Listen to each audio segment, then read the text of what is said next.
Magandang tanghali sa inyo mga Kariles, mga kauring manggagawa sa Daang Bakal. Magandang hapon, no. Papakita ko lang sa inyo ang aking DIY dito sa aking GGT-han. Dahil minsan ay napapahaos na ako at baka mapatiran ako ng ugat sa kasisigaw sa mga hindi masaway na mga pedestrian at mga motorista na pag may parating na train ay parang mga yan wala na sa kagaya niya, no. Hindi nagpe-pay attention, panay cellphone. Yan mga guys. Yan. So ginawa ko ay meron akong speaker dito. Yan, Bluetooth speaker. Pero minsan na bubulunan kaya ginawa ko na lang ng ano. Yan yung jack, tsaka to cellphone. Tsaka ang ginawa ko yung pre-recorded na yung recorded voice ko na nagpapaalala sa mga motoristang at mga pedestrian na minsan hindi nagpo-focus sa ating crossing lalo pag may patawid na tren. Ito, nag-DIY na lang ako. Ayan, subukan natin. Sample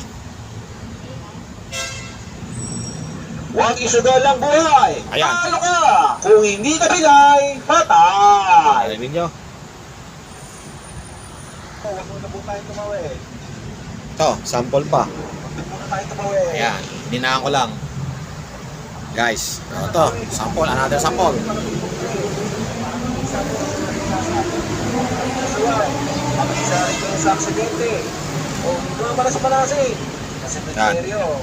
Recorded voice ko yan. Para hindi na ako namamaos. Apartment po ang bagsak mo at pagkatapos. Ayan, pangungonsensya sa mga Ingat po tayo. laging alanganin tumawid. Sa mga tumatanong po.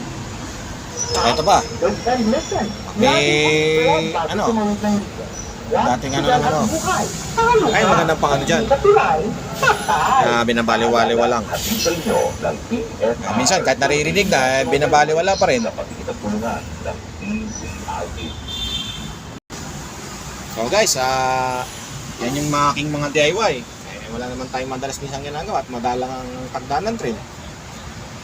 Comment section, komento na lang kayo kung minamasama nyo itong ginagawa ko. Sabihin nyo namang pampaingay lang. Hindi naman siguro. Yung mga masyadong masisailan dyan, wag naman natin DIY ko lang naman yan Kasi, paano ba yan? Sa susunod muli,